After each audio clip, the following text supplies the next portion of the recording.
ഇറങ്ങും യാത്ര.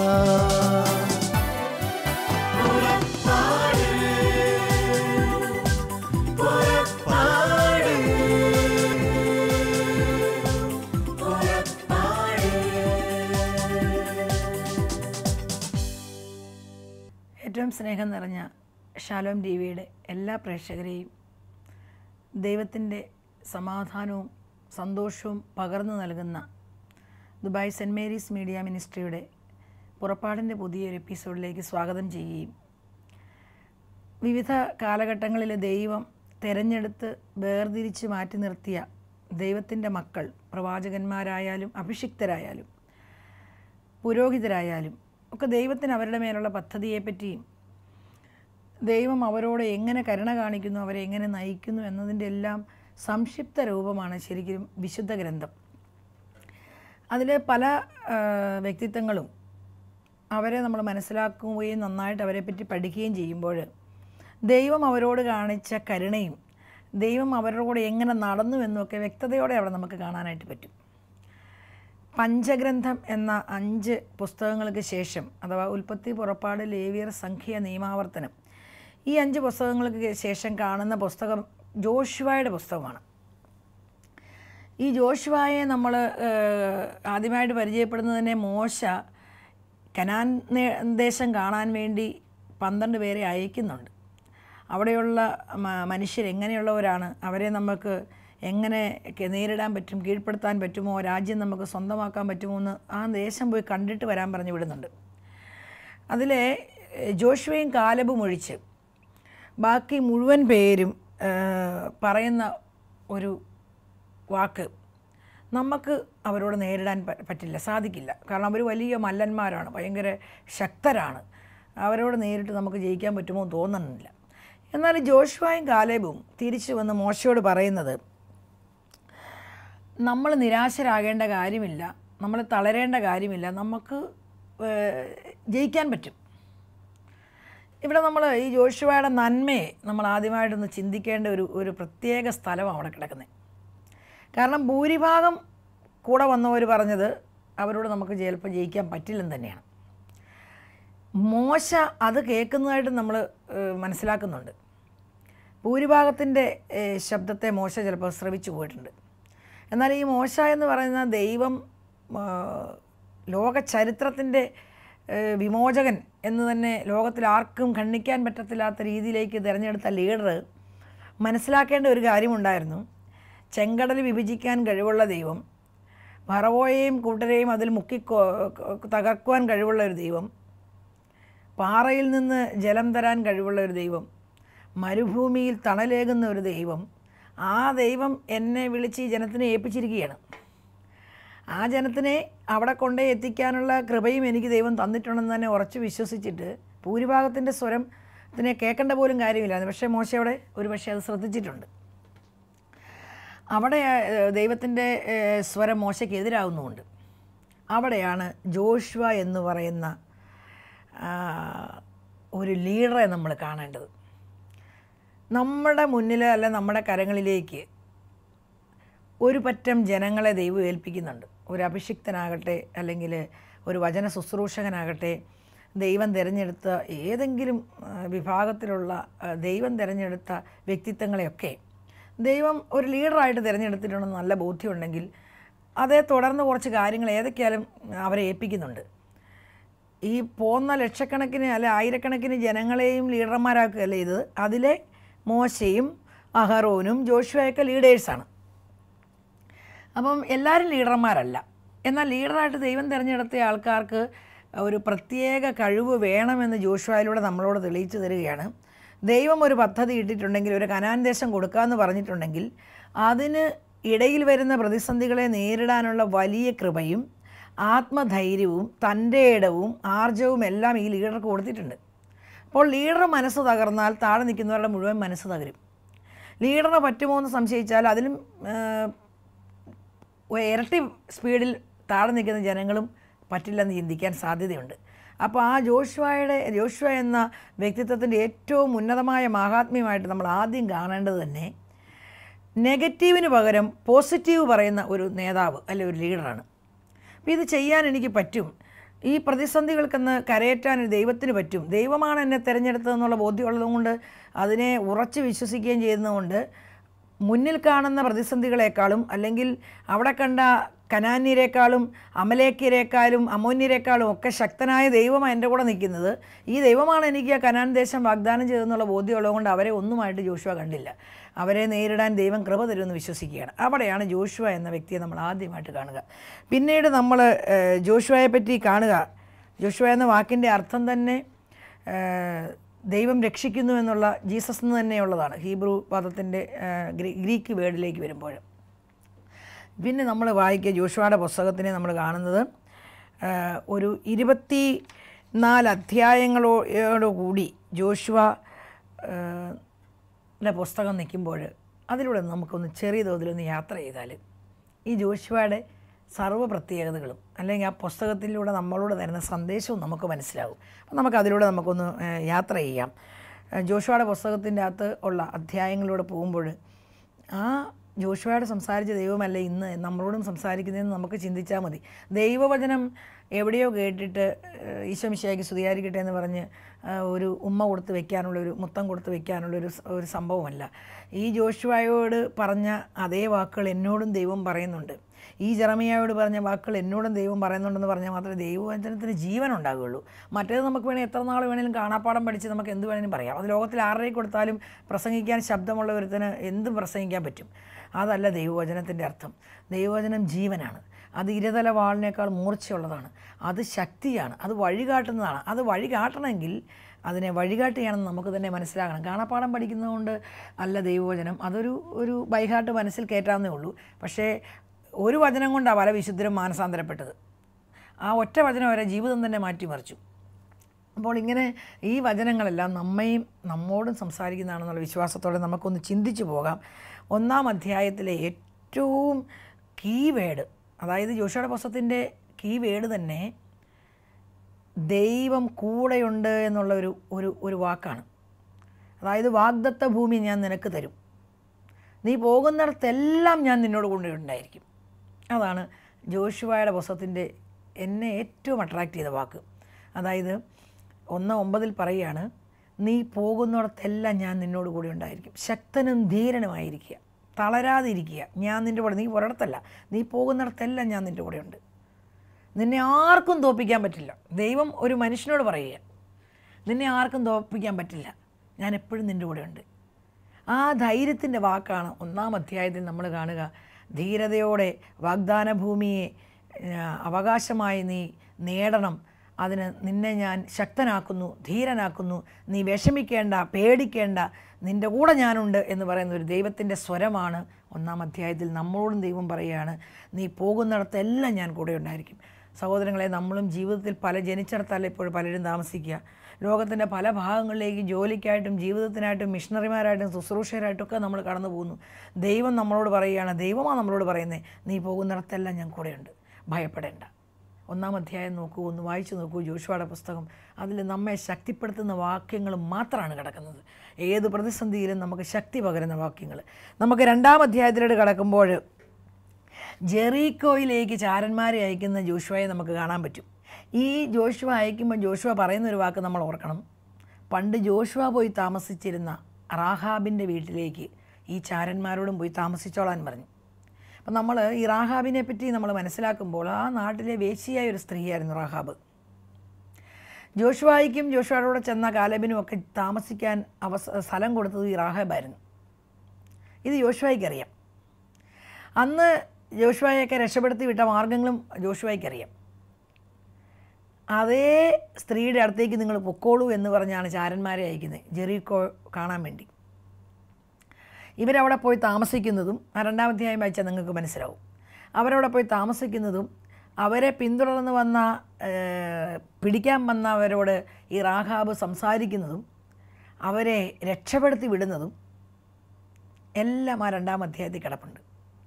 അപ്പോൾ അവിടെ റാഹാബിനെ നമ്മൾ മനസ്സിലാക്കുമ്പോൾ റാഹാബിൻ്റെ ആ നന്മ, ആ സ്ത്രീ വേശ്യയാണെങ്കിൽ പോലും അവർ പറഞ്ഞൊരു വാക്ക് ഏത് മനുഷ്യനാണ് ചിന്തിക്കാൻ പറ്റുക അന്നത്തെ കാലത്ത്. ഈ സ്ത്രീ ഇവരോട് പറയുന്നുണ്ട്, നിങ്ങൾക്ക് ഈ ഭൂമിയെ ദൈവം തരുമെന്ന് ഞാൻ വിശ്വസിക്കുന്നു. ഈ വേശ്യാസ്ത്രീക്ക് എവിടെ നിന്ന് കിട്ടി ഈ ദൈവശാസ്ത്രം? ആ സ്ത്രീ പറയുകയാണ്, നിങ്ങൾക്ക് ഈ ഭൂമിയെ അവകാശമായി തരുമെന്ന് എനിക്കറിയാം. അന്ന് എൻ്റെ പിതൃഭവനത്തോടും എന്നോടും നിങ്ങൾ കരുണ കാണിക്കണമേ. ഒരുപക്ഷെ അവിടുത്തെ ഏതെങ്കിലും പണ്ഡിതന്മാരോട് പറഞ്ഞാൽ പോലും ഈ അവസ്ഥ മനസ്സിലാകുമെന്ന് എനിക്ക് തോന്നുന്നില്ല. പക്ഷേ ആ റാഹാബിന് മനസ്സിലായി. എന്താണ് സഹോദരങ്ങളെ അതിൻ്റെ ബാക്കിയായിട്ട് നമ്മൾ കാണുക? 6-ാം അധ്യായത്തിൽ അതിൻ്റെ വ്യക്തത കാണുന്നുണ്ട്. ജോഷുവ റാഹാബിനെയും പിതൃഭവനത്തെയും രക്ഷിക്കുന്നത് കാണുന്നുണ്ട്. എന്നാൽ അതിലൊക്കെ വലുതായി എന്താണ് അതിൻ്റെ പൂർണ്ണമായ നേട്ടം? മനുഷ്യപുത്രൻ, ദൈവപുത്രൻ മനുഷ്യപുത്രനായി ഭൂമിയിൽ അവതരിച്ചപ്പോൾ ആ വംശാവലിയിൽ ഈ റാഹാബിൻ്റെ പേര് ചേർക്കാൻ തക്കവിധം ദൈവം അത്രയധികം ഈ റാഹാബിനെ ബഹുമാനിച്ചു. വേശ്യയായ റാഹാബ് ക്രിസ്തുവിൻ്റെ ചരിത്രത്തിന് ഇടം പിടിക്കാൻ കാരണമായി. എന്തുകൊണ്ട്? ദൈവം അയച്ച മനുഷ്യരെ ഇവർ ദൈവത്തിൻ്റെ മക്കളാണെന്ന ബോധ്യത്തോടുകൂടി അവരെ രക്ഷപ്പെടുത്താൻ കാണിച്ച ബുദ്ധി കൊണ്ട്. വലിയ വിശുദ്ധരാന്നൊക്കെ ഓർക്കുന്നവരുടെ വീട്ടിലോട്ടെങ്ങാനോ ചെന്നെങ്കിൽ അവർ അന്നേരം ഒറ്റിക്കൊടുത്തേനെ, ഒരു സംശയവും വേണ്ട. എന്നാൽ ആ സ്ത്രീക്ക് മനസ്സിലായി ഇതാരാന്ന്. അതുകൊണ്ട് സത്യത്തിൽ തമാശനാണെങ്കിലും പറയുന്ന ഒരു കാര്യം ഓർക്കുകയാണ്. സ്വർഗത്തിൽ ചെല്ലുമ്പോൾ നമ്മൾ ഓർക്കുന്ന പലരും അവിടെ കാണില്ല, ഓർക്കാത്ത പലരും അവിടെ കാണും. അതിൻ്റെ ഏറ്റവും വലിയ തെളിവായി റാഹാബ്. ഇസ്രായേലിൽ ആർക്കും ചിന്തിക്കാൻ പറ്റത്തില്ല റാഹാബ് വംശാവലി വരുമെന്ന്, പക്ഷെ വന്നു. അതുകൊണ്ട് നമ്മുടെ നീതിപ്രവൃത്തി കൊണ്ട് തന്നെയാണ് സ്വർഗം കൈവശമാക്കുന്നത് എന്ന് ചിന്തിക്കാൻ വരട്ടെ. നമ്മുടെ വിശുദ്ധി കൊണ്ട് തന്നെയാണ് സ്വർഗം കൈവശമാക്കാൻ പറ്റുന്നതെന്ന് ചിന്തിക്കാൻ വരട്ടെ. അതിനെല്ലാം അപ്പുറം ദൈവത്തിൻ്റെ പദ്ധതിയോടും ദൈവത്തിൻ്റെ മനോഭാവത്തോടും സ്നേഹത്തോടും കാണിക്കുന്ന പ്രതിബദ്ധതയും വിശ്വസ്തതയും സ്വർഗത്തിൽ കയറാൻ മറ്റൊരു മാർഗവും കൂടിയാണെന്ന് ഇവിടെ തെളിയിക്കപ്പെടുകയാണ്. കാരണം ആ സ്ത്രീ വിശുദ്ധയാണെന്ന് ആർക്കും പറയാൻ പറ്റില്ല. പക്ഷെ അവളുടെ ഹൃദയം വിശുദ്ധമായിരുന്നു. അവളുടെ പ്രവൃത്തിയിൽ അവൾക്ക് മിസ്റ്റേക്ക് ഉണ്ടെങ്കിലും ദൈവം അവളെ കരുതുന്നതായിട്ടാണ് നമ്മൾ കാണുക. അപ്പോൾ ഈ ഒരു സന്ദർഭത്തിലൂടെ നമ്മൾ മനസ്സിലാക്കുക, ഹൃദയം എന്താണെന്ന് പരിശോധിക്കുന്ന ഒരു ദൈവം, ഏത് പാപിക്കും ദൈവസന്നിധിയിൽ സ്ഥാനമുണ്ടെന്ന് തെളിയിക്കുന്ന ഒരു ദൈവം. ഞാൻ നീതിമാനാണ്, ഞാൻ ഇത്ര ഉപവസിച്ചു, ഞാൻ ഇത്രയും പരിഹാരം ചെയ്തു, അതുകൊണ്ട് എനിക്ക് സ്വർഗം വേണം എന്ന്. അതുകൊണ്ടാണ് പൗലോസ്ലീഹ കൃത്യമായിട്ട് അതിനെ വേർതിരിച്ച് പറയുക. നിൻ്റെ നീതിപ്രവർത്തികൾ കൊണ്ട് നീ അവകാശമാക്കുന്നതാണ് സ്വർഗമെന്ന് നീ പറയരുത്. അത് ദൈവത്തിൻ്റെ ദാനമാണ്. 100% അത് ദൈവത്തിൻ്റെ ദാനമാണ്. നല്ല പ്രവൃത്തി കൊണ്ട് നിനക്കതിനെ അവകാശമാക്കി കിട്ടുകയല്ല. നീ നന്നായിട്ട് പ്രവർത്തിച്ചു കഴിഞ്ഞാൽ ആ പ്രവൃത്തി ചെയ്യാൻ കൃപ നിനക്ക് നൽകിയ ദൈവമാണ് അതിൻ്റെ കാരണം. അതുകൊണ്ട് തന്നെയും ദൈവം അവിടെയും നിന്നോട് ചെയ്ത ദാനമാണ്, നിന്നോട് കാണിച്ച കരുണ കൊണ്ടാണ് നീ നല്ല മനുഷ്യനായി ജീവിച്ചത്. എന്നാൽ ഈ റാഹാബ ചരിത്രത്തിൻ്റെ ഭാഗമായി മാറുന്നത് നമ്മളിവിടെ കാണുകയാണ്. 3-ാം അധ്യായത്തിൽ യോർദാനെ വിഭജിക്കുന്ന ഒരവസ്ഥ നമ്മൾ കാണുകയാണ്. വാഗ്ദാന പേടകവുമായി പുരോഹിതന്മാർ ആദ്യ കാലുകൾ ചവിട്ടിയപ്പോൾ യോർദാൻ്റെ വെള്ളം 2 കെട്ടായി 2 സ്ഥലത്ത് നിൽക്കുന്നതായി നമ്മൾ കണ്ടു. അതായത് ദൈവത്തിൻ്റെ പുരോഹിതരെ വാഗ്ദാന പേടകവുമായി നിൽക്കുമ്പോൾ ചിറകെട്ടിയതുപോലെ യോർദാൻ വിഭജിക്കപ്പെട്ട് നിൽക്കും. ഇന്ന് യോർദാൻ വളരെ ഒത്തിരി വെള്ളമൊന്നുമില്ല, പക്ഷെ അന്ന് നല്ല ഒഴുക്കുള്ള യോർദാനെ ചിറകെട്ടിയ പോലെ ദൈവം നിർത്തുന്നതായിട്ടും നമ്മളിവിടെ കാണുകയാണ്. ദൈവത്തിൻ്റെ അത്ഭുതകരമായ പ്രവർത്തനങ്ങളെയാണ് ആ 3-ാം അധ്യായത്തിൽ നമ്മൾ കാണുക. 4-ാം അധ്യായത്തിൽ അതിൻ്റെ സ്മാരക ശിലകൾ 12 കല്ലുകൾ ചേർത്ത് അവർ നിന്നിടത്ത് സ്മാരക ശിലകൾ കൊണ്ടൊരു സ്മാരകം ഉണ്ടാക്കുന്നതും അത് തലമുറയ്ക്ക് എന്തുകൊണ്ട് ഇത് ഇവിടെ വന്നു എന്ന് ചോദിക്കുമ്പോൾ ഇസ്രായേൽ ജനത്തിന് പകർന്നു കൊടുക്കാൻ പരുവത്തിനായിട്ട് അത് സ്ഥാപിതമായു എന്നൊക്കെ നമ്മളോട് പറഞ്ഞു തരുന്ന അധ്യായമാണ് 4-ാം അധ്യായം. 5-ാം അധ്യായത്തിൽ തുടങ്ങി ഇസ്രായേൽ ജനം ഗിൽഗാലിൽ പ്രവേശിക്കുന്നതും 6-ാം അധ്യായത്തിലാണ് പിന്നീട് ഒരു വലിയ സംഭവം നമ്മൾ കാണുകയാണ്. ജെറീക്കോയുടെ പതനം. അതായത് ഈ ജനം ഇങ്ങനെ നടന്നു വരുമ്പോൾ അവരുടെ കയ്യിലുള്ള ഒരു ഇൻസ്ട്രുമെൻ്റ് കൊണ്ടും തകർക്കാൻ പറ്റാത്തതും ആൾബലം കൊണ്ട് തകർക്കാൻ പറ്റാത്തതുമായ ഒരു മതിലിനെ അവർ കാണുന്നത്. അതായത് അവരുടെ ശക്തിക്കും ബുദ്ധിക്കും ഒക്കെ അപ്പുറമായ ഒരു മതിൽ. ഈ മതിൽ കടന്നാലേ അവർക്ക് കടക്കാൻ പറ്റൂ. അവിടെയാണ് ഒരു ലീഡർ എന്ത് ചെയ്യുന്നു എന്ന് നമ്മൾ കാണേണ്ടത്. ജോഷുവ ദൈവസ്വരം കേൾക്കുകയാണ്. ജോഷുവ ജനത്തോട് പറഞ്ഞു, 6 ദിവസം നിങ്ങൾ കാഹളമൂതി ഇതിന് ചുറ്റും കാഹളമൂതി സ്തുതിക്കണം, അഥവാ സ്വരമുയർത്തി പ്രാർത്ഥിക്കണം. 7-ാം ദിവസം 7 പ്രാവശ്യം കാഹളമൂതണം. ആർത്ത് അട്ടഹസിച്ച് കാഹളമൂതി ദൈവത്തെ സ്തുതിക്കണം, ആർത്ത് സ്തുതിക്കണം. നമ്മൾ ശരിക്കും കാണുകയാണ് ഈ ജെറീക്കോയുടെ മതിൽ തകർന്ന് താഴെ വീഴുന്നത്. ഇവിടെ നമ്മുടെ ബുദ്ധിക്ക് അപ്പുറമായ മതിലുകളെ, ഒന്നും ചെയ്യാൻ സാധ്യമല്ലെന്ന് തോന്നുന്ന മതിലുകളെ തകർക്കാൻ ദൈവസ്വരം കേട്ടുകൊണ്ട് ദൈവത്തെ സ്തുതിക്കുമ്പോൾ ഈ വക മതിലുകളൊക്കെ ഒത്തിരി തകർന്നു പോകുന്നത് നമ്മളൊരു പക്ഷേ കരിസ്മാറ്റിക് പ്രാർത്ഥനയിൽ നമ്മൾ ഒത്തിരി കണ്ടിട്ടുണ്ട്. ഈ മതിലുകളെയൊക്കെ തകർക്കാൻ കഴിവുള്ള ഒരു ദൈവമാണ് ഇസ്രായേലിൻ്റെ ദൈവമെന്ന് അവരെ തെളിയിച്ചു കൊടുത്ത അനുഭവമായിരുന്നു 6-ാം അധ്യായത്തിലെ ജെറീക്കോയുടെ പതനം. അത് ചരിത്ര സംഭവമായതുകൊണ്ട് ആർക്കും അതിനെ ഖണ്ഡിക്കാനോ തിരസ്കരിക്കാനോ പറ്റുകയില്ല.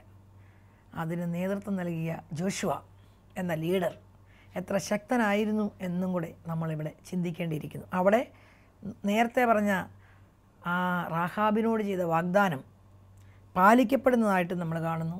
ബാക്കി എല്ലാവരെയും തകർക്കുന്നെങ്കിലും റാഹാബിനെയും പിതൃഭവനത്തെയും ജോഷുവായും അനുചരന്മാരും രക്ഷപ്പെടുത്തുന്നതായിട്ടും കൂടെ നമ്മളവിടെ കാണുന്നുണ്ട്.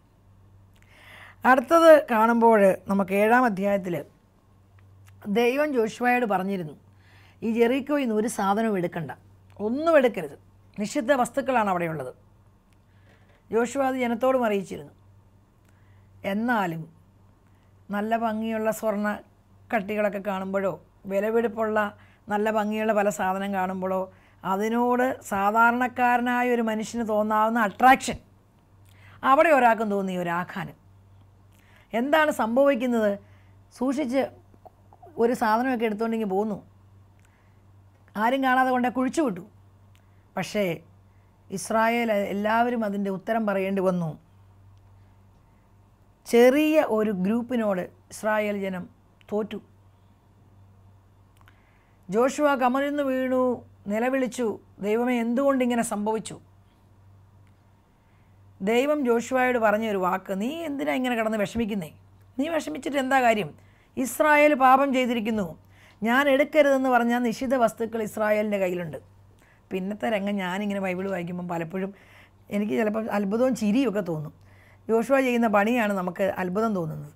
ഓരോ ഗോത്രങ്ങളെയും കൊണ്ടുവന്ന് അവരുടെ ആൾക്കാരെ മുഴുവൻ കൊണ്ടുവന്ന് ജോഷുവ പരിശോധിക്കുക, ആരുടെ കയ്യിലാണ് ഈ സാധനം ഉള്ളത്, ആരാണ് ഇത് എടുത്തുകൊണ്ട് പോകുന്നത്. അങ്ങനെ വന്നപ്പോഴാണ് ആഖാൻ്റെ കയ്യിൽ, ആഖാൻ പറഞ്ഞു ഞാനാണ് ചെയ്തത്, ഇന്ന സ്ഥലത്ത് കുഴിച്ചിട്ടിട്ടുണ്ടെന്ന് പറഞ്ഞു. അപ്പോൾ ജോഷുവ ആഖാനോട് പറഞ്ഞു, നീ ഇങ്ങനെ ഈ ജനത്തോട് ചതി ചെയ്തല്ലോ. വളരെയധികം ചിന്തിക്കേണ്ട ഒരു വിഷയം അവിടെ കിടപ്പുണ്ട്. ഇസ്രായേൽ ജനമാണല്ലോ, പിന്നെ അവർ ചെയ്ത് കല്ലെറിഞ്ഞു കൊന്നു. ആഖോറിൻ്റെ താഴ്വര നിന്നും അതിന് പേരുണ്ടെന്നും ആ അധ്യായത്തിൻ്റെ അവസാന വാക്കി കിടപ്പുണ്ട്. നമ്മൾ ചിന്തിക്കേണ്ട ഒരു സംഭവം, ചില സ്ഥലത്തുനിന്ന് അല്ലെങ്കിൽ ചില സംവിധാനത്തിൽ നിന്ന് ദൈവം വേണ്ടെന്ന് പറയുന്ന സാധനങ്ങൾ അതിന് വിലപിടിപ്പുള്ളതായതുകൊണ്ട് എടുത്തുകൊണ്ടെന്ന് ശേഖരിക്കുമ്പോൾ ചെറിയ ഗ്രൂപ്പിനോട് വരെ നമ്മൾ തോക്കേണ്ടി വരും. പ്രത്യേകിച്ച് ശുശ്രൂഷ ചെയ്യുന്ന വ്യക്തിത്വങ്ങൾ. ദൈവം അത് എടുക്കണ്ട, അത് മേടിക്കണ്ട, അത് വേണ്ട എന്ന് നമ്മോട് സംസാരിച്ചിട്ടുണ്ടെങ്കിൽ നമ്മളത് മേടിക്കാതിരിക്കുന്നത് തന്നെയാണ് നമ്മുടെ കൃപയ്ക്ക് നല്ലത്. ഇപ്പോൾ ഉദാഹരണത്തിന് ചിലരോട് ദൈവത്തിൻ്റെ തന്നെ ശബ്ദമുണ്ട്, നന്നായിട്ട് ജീവിക്കാനുള്ള ഒരവസ്ഥയൊക്കെ ഉണ്ടെങ്കിൽ ഒരു പക്ഷേ വചന ശുശ്രൂഷയ്ക്കൊന്നും ഒരു പണവും മേടിക്കണ്ട എന്ന് ദൈവം പറഞ്ഞതാണെങ്കിൽ ഒന്നും മേടിക്കാതിരിക്കുന്നതാണ് നല്ലത്. എന്നാൽ ഉപജീവനത്തിന് മാർഗ്ഗമില്ല, ആ ഉപജീവനത്തിനുള്ള മാർഗ്ഗം മേടിക്കാം എന്ന് ദൈവത്തിൻ്റെ സ്വരമുണ്ടെങ്കിൽ തീർച്ചയായിട്ടും മേടിക്കാം. എന്നാൽ ജോലി ചെയ്തുകൊണ്ട് തന്നെ ജീവിതമാർഗം കണ്ടെത്തുകയും അതിൻ്റെ സുവിശേഷം അതോടുകൂടിയേ ചെയ്യണമെന്ന് ആ ദൈവത്തിൻ്റെ സ്വരമെങ്കിൽ അത് ഭംഗിയായിട്ട് ചെയ്യാമെങ്കിൽ അതിന് ഉത്തരം കിട്ടും. അപ്പോൾ ദൈവത്തിൻ്റെ ശബ്ദം കേൾക്കാനും ദൈവം പറയുന്ന കാര്യം ചെയ്യാനുമാണ് ദൈവം ആഗ്രഹിക്കുന്നത്. നമ്മുടെ പദ്ധതിക്കനുസരിച്ച് ദൈവ പദ്ധതിയെ കൊണ്ടിരിക്കുകയല്ല, ദൈവത്തിൻ്റെ പദ്ധതിക്ക് അനുസരിച്ച് നമ്മളങ്ങ് പോയാൽ അതിൻ്റെ അകത്തുനിന്ന് കൃപ നഷ്ടപ്പെടുത്താൻ ഒരു പിശാചിനും സാധിക്കില്ല. അപ്പോൾ അത് ഇവിടെ ഒന്ന് വ്യക്തമാക്കി തരുന്നുണ്ട് ഈ 7-ാം അധ്യായത്തിൽ. 8-ാം അധ്യായത്തിൽ ആയിപ്പെട്ടണമൊക്കെ പിന്നീട് അവർ തോറ്റെടുത്ത് ഈസിയായിട്ട് ജയിക്കുന്നത് കാണുന്നുണ്ട്. പിന്നെ ഗിബയോൻകാരുടെ വഞ്ചന 9-ാം അധ്യായത്തിൽ, 10-ാം അധ്യായത്തിൽ അമോര്യരെ കീഴ്പ്പെടുത്തുന്നതും അവിടെയാണ് പിന്നെ വരുന്ന ഒരു അത്ഭുതം. ഒരു പക്ഷേ സാധാരണക്കാർ അത്ര ശ്രദ്ധിച്ചിട്ടില്ലാത്തൊരു കാര്യം ഞാൻ ഒന്നുകൂടെ ബലപ്പെടുത്തി പറയുകയാണ്. ജോഷുവയുടെ പുസ്തകം 10-ാം അധ്യായം 12-ാം വാക്യം. ജോഷുവ അമോര്യരുമായിട്ട് യുദ്ധം ചെയ്യുകയാണ്. യുദ്ധം ചെയ്യുന്ന സമയത്ത് ജോഷുവ ദൈവത്തോട് പ്രാർത്ഥിച്ച് സമയമൊക്കെ യുദ്ധം ചെയ്ത് കയറി പോവുകയാണ്. പക്ഷേ സമയം അസ്തമിക്കാറാകുന്നു, അല്ലെങ്കിൽ ഈ ജോഷുവയുടെ യുദ്ധത്തിൻ്റെ പരിസമാപ്തിയിൽ എത്തുന്നില്ലാതെ വന്നപ്പോൾ ജോഷുവ സൂര്യനോട് പറഞ്ഞു, സൂര്യ നീ അനങ്ങരുത്, ഗിബയോനിൽ നിന്ന് നീ അനങ്ങരുത്, നിൽക്കുന്നിടത്ത് നിൽക്കണം. ചന്ദ്രനോടും പറഞ്ഞു, നീയും ചലിക്കരുത്. സഹോദരങ്ങളെ, ആർക്കും തർക്കിക്കാൻ പറ്റത്തില്ലാത്ത മറ്റൊരു സത്യമാണ്, പ്രപഞ്ചത്തിൽ ഈ സമയം കുറവുണ്ട്. ചരിത്രത്തിലും സയൻസിലും ഒക്കെ കുറവുണ്ട്. ജോഷുവ, അതായത് താഴെ എഴുതിയിരിക്കുകയാണ്, ഒരു മനുഷ്യൻ്റെ ശബ്ദം കേട്ടിട്ട് ദൈവം പ്രപഞ്ചത്തെ അനങ്ങാതെ നിർത്തിയ ഇതുപോലെ ഒരു ദിവസം മുൻപുണ്ടായിട്ടുമില്ല, ഇനി ഉണ്ടാകുകയുമില്ല. ഘടികാരം പുറകോട്ട് കറക്കിയിട്ടുണ്ട്, അത് സെക്കൻഡുകളുടെയൊക്കെ ഉള്ളൂ. എന്നാൽ പ്രപഞ്ചം നിശ്ചലമായി. ഒരു മനുഷ്യൻ്റെ സ്വരത്തിൻ്റെ മുന്നിൽ, ഒരു പ്രവാചകൻ്റെ ശബ്ദത്തിൻ്റെ മുന്നിൽ ദൈവം പ്രപഞ്ചത്തെ അനങ്ങാതെ നിർത്തി. സൂര്യൻ ചലിക്കാതെ നിന്നു, ചന്ദ്രൻ അനങ്ങാതെ നിന്നു. സഹോദരങ്ങളെ, ദൈവം തിരഞ്ഞെടുത്ത് ഉറച്ച ബോധ്യത്തോടെ ദൈവത്തോടുകൂടി നിൽക്കുന്ന ഏത് പ്രവാചകൻ്റെ കൂടെയും പ്രപഞ്ചശക്തികളെ നിലയ്ക്ക് നിർത്താനുള്ള അധികാരത്തിൻ്റെ ശബ്ദമുണ്ട്. ഞാൻ പണ്ട് കേട്ടിട്ടുണ്ട്, നായിക്കമ്പറമ്പിലച്ഛൻ ആഫ്രിക്കയിലെ ഏതോ ഒരു പ്രദേശത്ത് ശുശ്രൂഷ ചെയ്യുമ്പോൾ അവിടെ മഴ പെയ്തിട്ട് വർഷങ്ങളായിരുന്നു. അച്ഛൻ ശുശ്രൂഷ കഴിയുമ്പോൾ ഇവിടെ മഴ പെയ്യുമെന്ന് തന്നെ പറഞ്ഞ് ശുശ്രൂഷ തുടങ്ങിയെന്നാണ് ഞാൻ കേട്ടിട്ടുള്ളത്. ശുശ്രൂഷ കഴിയുന്ന ദിവസം അവിടെ മുഴുവൻ മഴ പെയ്തു എന്ന് പറയും. ഏലിയ 3.5 വർഷം മഴ പെയ്യിക്കാതിരുന്നില്ലേ? ഏലിയ പറഞ്ഞു കഴിഞ്ഞല്ലേ കർത്താവ് മഴ ഭൂമിയിലേക്ക് നൽകിയത്. അപ്പോൾ ഇതാർക്ക് തർക്കിക്കാൻ പറ്റുന്ന കഥയാണ്. ഇതൊരു ബൈബിൾ കഥ മാത്രമല്ല, ഇതെല്ലാം ചരിത്രത്തിൻ്റെ ഭാഗവും കൂടെയാണ്. ഏലിയ ജീവിച്ചതും ചരിത്രമാണ്, ജോഷുവ ജീവിച്ചതും ചരിത്രമാണ്. ഇതൊക്കെ ചരിത്രത്തിൻ്റെ ഭാഗങ്ങളാണ്. അപ്പോൾ നമ്മൾ മനസ്സിലാക്കുക, ദൈവം പറഞ്ഞ കറക്റ്റ് വഴിയിലൂടെ പോവുകയും ദൈവസ്വരത്തിന് അത്രയേറെ ശക്തിയുണ്ടെന്ന് മനസ്സിലാക്കുകയും അത് 100% വിശ്വസിക്കുകയും ചെയ്യുന്ന ഒരു പ്രവാചകൻ്റെ ശബ്ദത്തിന് പ്രപഞ്ചം മുഴുവൻ കാതോർക്കും. അതുകൊണ്ടാണ് പണ്ട് നമുക്കറിയാം, കപ്പുച്ചനച്ചന്മാരൊക്കെ ചാഴിയും ചെല്ലിയും എലിയും ഒക്കെ വന്ന് കൃഷികളെയെല്ലാം തകർക്കുന്ന സമയത്ത് നമ്മുടെ അമ്മമാരൊക്കെ വല്യമ്മമാരൊക്കെ ഈ അച്ഛന്മാരോട് പോയി പറയും. അവർ ഇടവക ധ്യാനത്തിന് വരുമ്പോൾ ആ പ്രദേശം മുഴുവനൊന്ന് വെഞ്ചിരിക്കും. എന്നിട്ട് ഇതിനെയൊക്കെ ഇനി ഇതുണ്ടാകാതിരിക്കട്ടെ എന്ന് പ്രാർത്ഥിച്ചിട്ട് പോകും. ചാഴിയും ചെള്ളിയും ഒക്കെ അനുസരിക്കും ഇതിനെ. കൃഷിയൊക്കെ നല്ലതായി മാറും. അത്രയും അധികാരമുണ്ടായിരുന്നു അവർ ചെയ്യുന്നത്. നമ്മളൊക്കെ ചെറുപ്പത്തിൽ കണ്ടിട്ടുമുണ്ട്. അതായത് ദൈവത്തിൻ്റെ ശക്തി അവരിൽ പ്രകടമാകുകയായിരുന്നു. അപ്പോൾ അതേ സംഭവത്തിൻ്റെ ഏറ്റവും ഉന്നതമായ സംഭവമാണ് ജോഷുവ 10:12. ഒരു മനുഷ്യൻ്റെ ശബ്ദത്തിൻ്റെ മേൽ പ്രപഞ്ചം അനങ്ങാതെ നിന്ന സമയം. നിങ്ങളോട് ആരെങ്കിലും ലോകത്തിൽ ഇനി ചോദിച്ചാൽ എന്നാണ് പ്രപഞ്ചം അനങ്ങാതെ നിന്നതെന്ന് ചോദിച്ചാൽ നമുക്ക് പറയാൻ ഉത്തരം വേണം, ജോഷുവയുടെ സ്വരത്തിൻ്റെ മുന്നിലാണ് ഈ പ്രപഞ്ചം അനങ്ങാതെ നിന്നത്. പിന്നീട് 11-ാം അധ്യായങ്ങൾ തുടങ്ങി ഈ പ്രദേശങ്ങളെ കീഴടക്കുന്നതും അത് 12 ഗോത്രങ്ങൾക്കായിട്ട് വിഭജിച്ച് കൊടുക്കുന്നതിൻ്റെ എല്ലാം ചരിത്രമാണ്. പിന്നെ അവസാനമായിട്ട് ഷെക്കേമിലെ ഉടമ്പടി 24-ാം അധ്യായത്തിൽ നമ്മൾ കാണുകയാണ്. അവിടെ ജോഷുവയോട് പറയുന്ന ഒരു വചനം, ജോഷുവയുടെ അത് 24:18, നിങ്ങൾ അധ്വാനിക്കാത്ത ഭൂമിയും നടാത്ത ഒലിവിൻ്റെ ഫലവും നടാത്ത മുന്തിരിയുടെ ചാറും ഞാൻ നിങ്ങൾക്ക് തരും. അനേകം സ്ഥലത്ത് ചെല്ലുമ്പോൾ ഞാൻ ഈ വചനം എപ്പോഴും ഓർക്കും. ഞാൻ ഒരിക്കലും കണ്ടിട്ടില്ലാത്ത പഴങ്ങൾ, ജീവിതത്തിൽ കാണാൻ സാധ്യതയില്ലാത്ത ഭക്ഷണ സാധനങ്ങൾ, ഒരിക്കലും കാണാൻ സാധ്യതയില്ലാത്ത പ്രദേശങ്ങൾ, അധ്വാനിക്കാത്ത ഫലങ്ങൾ നമ്മളൊക്കെ എന്തുമാത്രം കഴിച്ചിരിക്കുന്നു. ദൈവം ഈ ജനത്തിന് കൊടുത്ത വാഗ്ദാനമാണ്, നിങ്ങൾ അധ്വാനിക്കാത്ത മണ്ണ്, അധ്വാനിക്കാത്ത മുന്തിരിയുടെ പഴം ഞാൻ നിങ്ങൾക്ക് തരും. എന്നോട് വിശ്വസ്തരായിരുന്നാൽ, ജോഷുവ എടുത്തെടുത്ത് തലമുറയോട് പറഞ്ഞു കൊടുക്കുകയാണ്, നമ്മളെ മരുഭൂമിയിലൂടെ നയിച്ച ദൈവം, യോർദാൻ കടത്തിയ ദൈവം, അത്ഭുതങ്ങൾ ചെയ്ത് നമ്മളെ നയിച്ച ദൈവം, ആ ദൈവത്തോട് വിശ്വസ്തരായിരുന്നാൽ നിങ്ങൾക്ക് നടാത്ത ഒലിവിൻ്റെ ഫലം ഞാൻ തരും. അതെന്നും നിങ്ങളുമായിട്ടുള്ള ഉടമ്പടിയായിരിക്കുമെന്ന് ജോഷുവ തലമുറയ്ക്ക് വേണ്ടി പകർന്നു കൊടുക്കുകയും ഉടമ്പടി ചെയ്യുകയും ചെയ്യുന്നുണ്ട്, ദൈവത്തോടും ജോഷുവയും തമ്മിൽ. എന്നിട്ട് ജോഷുവ പറയുന്നൊരു വാക്ക് 24:15 നമുക്കൊന്ന് വായിക്കാം. ഞാനും എൻ്റെ കുടുംബവും യഹോവയെ സേവിക്കും. ജനം മുഴുവൻ അത് ഏറ്റുപറഞ്ഞു, ഞങ്ങൾ യഹോവയെ സേവിക്കും. അപ്പോൾ ലീഡർ ദൈവത്തെ പകർന്നു കൊടുക്കുന്നവനായി മാറുമ്പോഴാണ് സത്യത്തിൽ ഒരു പ്രദേശം, ഒരു ദേശം നന്നാകുന്നത്. ദൈവഭയമില്ലാത്ത ഒരു മനുഷ്യന് നീതിബോധം തന്നെ കുറയും, സത്യസന്ധത കുറയും, ആത്മീയതയിലെ സർവ്വ സംവിധാനങ്ങളും കുറഞ്ഞു പോകും. അപ്പോൾ ഒരു നല്ല ലീഡറാണെങ്കിൽ തലമുറയ്ക്ക് പകർന്നു കൊടുക്കേണ്ടത് അന്നത്തെ കാര്യമല്ല, കുറച്ച് പുറകിലത്തെ കാര്യം കൂടെയാണ്. ഇന്ന് നമ്മളെല്ലാവരും ഈ മൊമെൻറ്റിൽ നടന്ന കാര്യം മാത്രമേ നമുക്ക് പറയാനുള്ളൂ. അതിനു മുമ്പിൽ നമ്മളെ മരുഭൂമിയിലൂടെ നടത്തിയ ഒരു ദൈവത്തിൻ്റെ കഥയുണ്ട്. സ്വപ്നങ്ങൾ പോലും കാണാൻ പറ്റാത്ത രീതിയിൽ നമ്മളെ വളർത്തിയ ഒരു ദൈവത്തിൻ്റെ കരമുണ്ട്. ഇത് തലമുറയ്ക്ക് പകർന്നു കൊടുത്തിട്ടാണ് ദൈവത്തോട് ഉടമ്പടി നിങ്ങൾ വിശ്വസ്തരായിരിക്കണമെന്ന് പറഞ്ഞു കൊടുക്കേണ്ടത്. ഒരപ്പനാണേലും അമ്മയാണേലും ചേട്ടനാണേലും ചേച്ചിയാണേലും ഒക്കെ മക്കളോടും കുഞ്ഞുമക്കളോടും അനിയന്മാരോടും അനിയത്തിയോടൊക്കെ പറഞ്ഞു കൊടുക്കേണ്ടത്, നിങ്ങളിപ്പോൾ കാണുന്ന ഈ 2 നില വീടും ബാക്കി കിടക്കുന്ന ഡിപ്പോസിറ്റുമുള്ളവരായിരുന്നില്ല നമ്മൾ.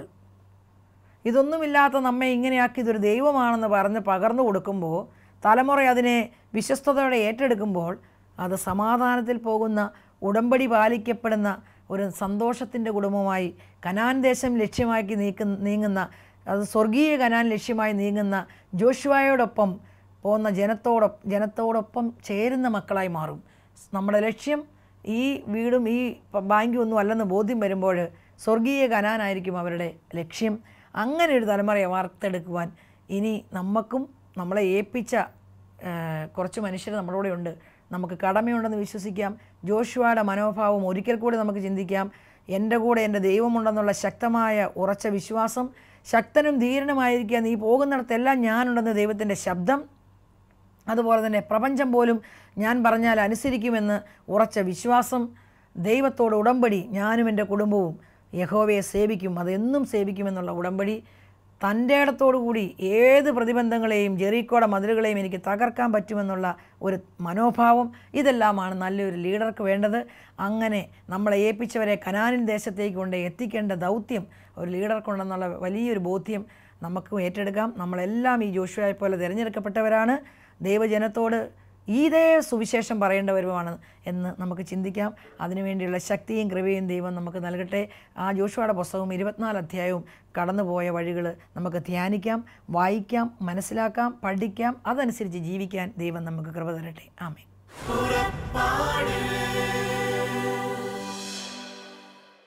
ഈ പ്രോഗ്രാമിനെ കുറിച്ചുള്ള നിങ്ങളുടെ വിലയേറിയ അഭിപ്രായങ്ങളും നിർദ്ദേശങ്ങളും ഇമെയിലിലൂടെ ഞങ്ങളെ അറിയിക്കുക. purappadu.uae@gmail.com. പരിശുദ്ധാത്മവരങ്ങളാലെന്നും ഹൃദയത്തിനകതാരു നിറയ്ക്കും